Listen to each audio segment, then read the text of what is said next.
Hello friends, welcome to the Divine Tree. We will know many unfolded secrets about one of the greatest warrior in the history of Mahabharata and great Indian epic, Bhishma, the grandfather of the Kauravas and the Pandavas.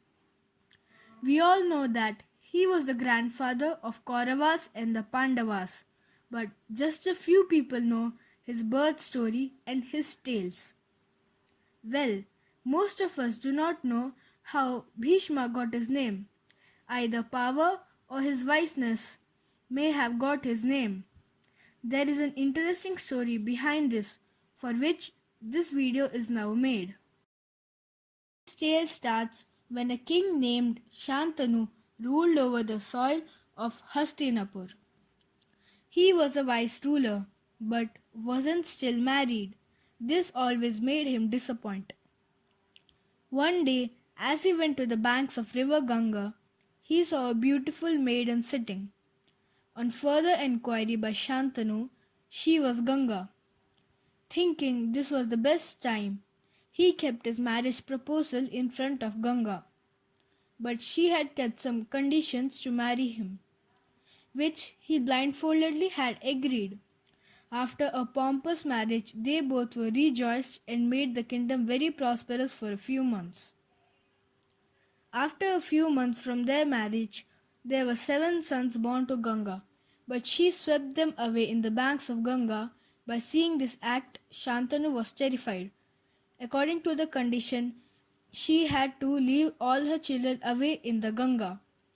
This dreadful act happened till his all 7 sons were drowned. When his 8th son was born, his mother was going to do the same act which she did to his brothers. Now it was unbearable. Shantanu raged towards her and scolded her that being a mother, how can she let all the children drown away? This dreadful act did not suit her. Hearing these words, she replied that you have restricted my words. Due to your unfriendly behavior, I will leave you now, but not drown the children. Instead, raise him with me and send him back to you. After Ganga left, the king was filled with grief. He was not at all interested in his family matters now. Instead, he tried to concentrate on his empire. One day he went for hunting and he reached the same bank where he found Ganga. He saw a young man shooting arrows in the Ganga to reduce its force. By seeing that, he was very amazed. Suddenly he saw Ganga arising from the waves. She told Shantanu that the boy was his 8th son. His name was Devvrat. He was trained by Rishi Vasisht, the guru of the 7 seas. The boy had such a might that no other than Shukracharya can defeat him in ethological knowledge, or none other than Parshuram could defeat him in a 1-to-1 battle. She handed over the child to Shantanu and disappeared in the waves. After claiming the glorious son, he was quite happy, but not for long. His thirst for a bride did not quench.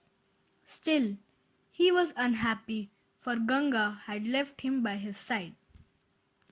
After 4 years, King Shantanu went to the banks of river Yamuna. There he saw a maiden named Satyavati. He thought she would make a good second wife for him.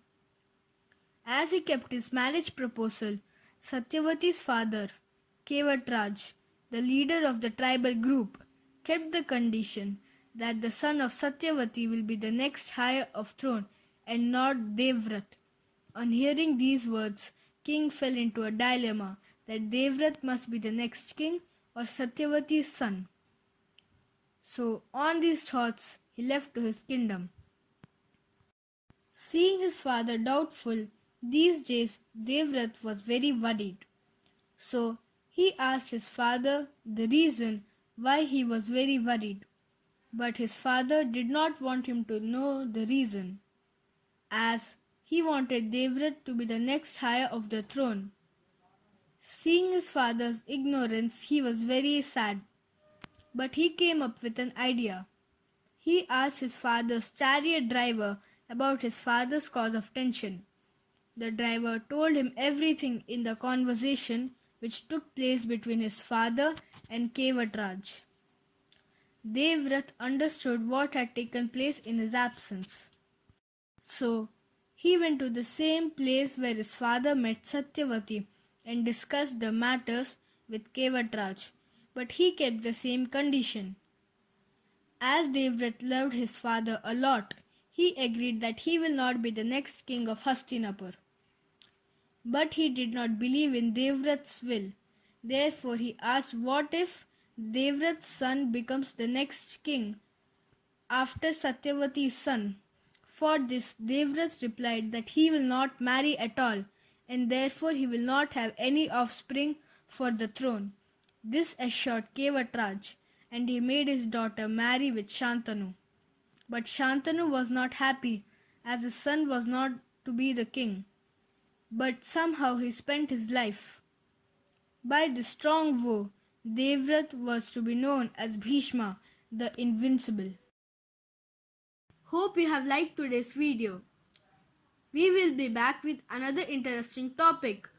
And if liked, do hit on that thumbs up button and don't forget to subscribe and share. Thank you.